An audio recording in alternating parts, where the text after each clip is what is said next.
ఇండియాలోనే మొదటిగా కరక్కయ్య ద్వారా ఆర్గానిక్ హ్యాండ్ బ్లాక్ ప్రింట్లు అందిస్తున్న ఏకైక స్టోర్ మనో కలంకారీ. ఇది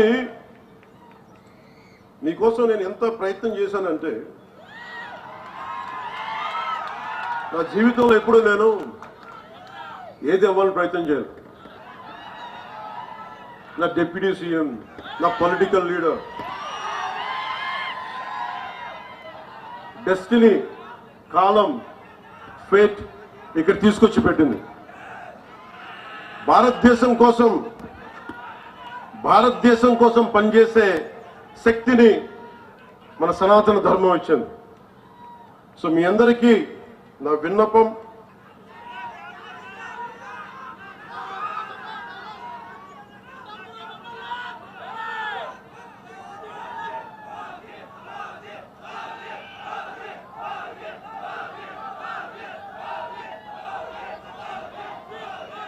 ఓజీ గురించి చెప్తాం.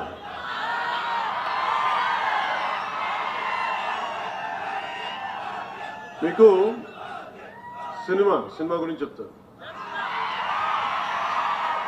సినిమాల్లో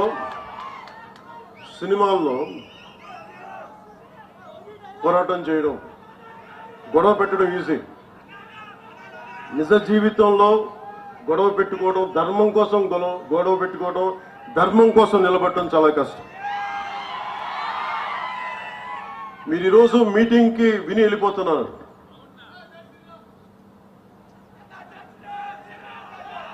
రామనామం లేకుండా ఏ హిందూ గుండెలో రామనామం లేకుండా ఉంటుంది. ప్రతి ఒక్క హృదయంలో రామనామం మోగుతూనే ఉంటుంది. మీరు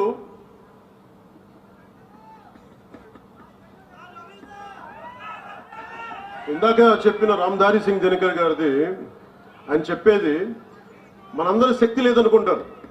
ఈ రోజున ఒక పవన్ కళ్యాణ్ కాదు, అశోక్ చవాన్ గారు కాదు, ఇక్కడున్న నాయకులు కాదు, మీరు బలంగా అనుకుంటే, ఆమ్ జన్ అంటాం కదా, మీరు సామాన్య మానవులు అనుకుంటాం. నేను సామాన్యుడిని, నేను మీలాగే వచ్చాను.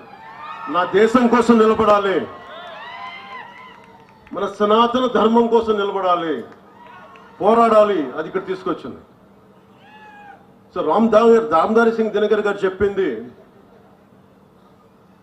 राष्ट्र कवि कहते हैं, जनता या आम जन के हुंकारों से, उसके उग्र रूप से, आम जन की ललकार से सामान्य भवन तो क्या, बड़े बड़े मजबूत महलों की नींव भी उखड़ जाया करती है.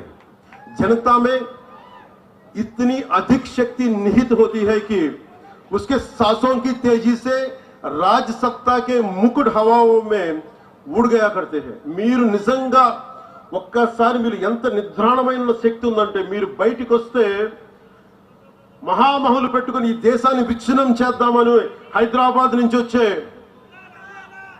15 నిమిషాలు ఇవ్వండి, హమ్కో 15 మినిట్ దీజే, అలాంటి వాళ్ళందరికీ కూడా వాళ్ళు హైదరాబాద్ నుంచి వచ్చి, ఓల్డ్ సిటీ నుంచి వచ్చి ఇక్కడ చెప్తా ఉంటారు కథలు.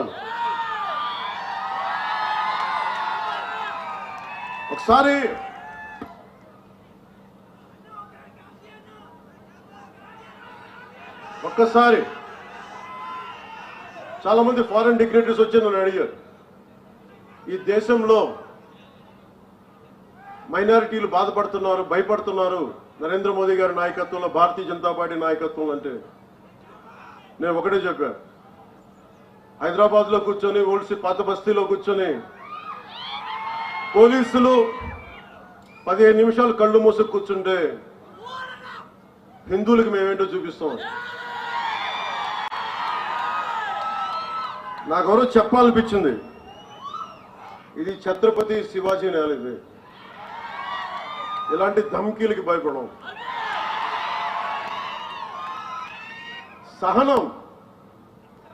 సహనం పిరికితనం కాదు, సహనం మంచితనం. కానీ మంచితనంతో గొడవ పెట్టుకోకూడదు.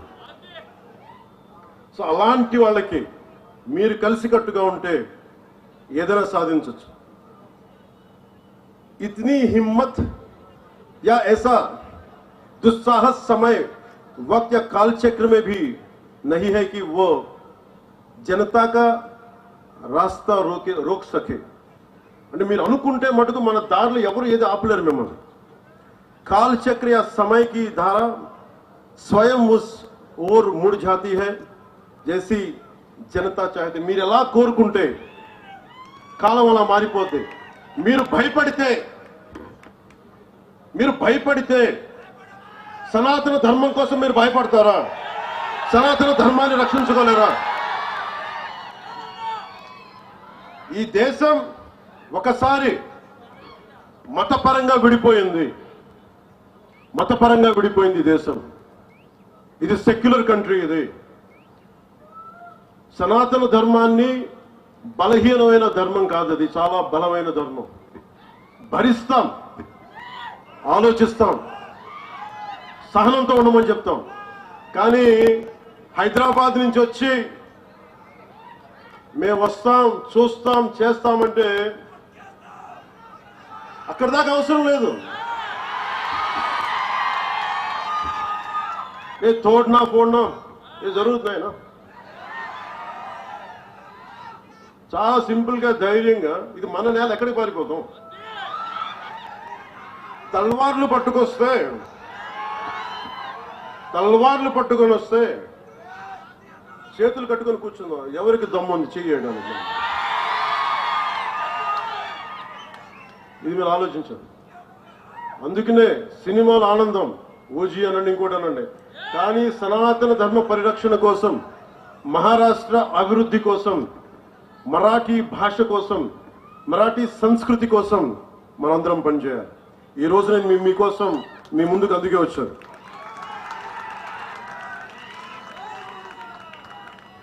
సో నాతో పాటు శ్రీ అజిత్ గోప్చడే, మాన్యవర్ శ్రీ డాక్టర్ అజిత్ గోప్చడే, అలాగే నాందేడ్ లోక్సభ సీట్ నుంచి డాక్టర్ సంతూక్రావు హంబర్డేజీ వారు పోటీ చేస్తున్నారు.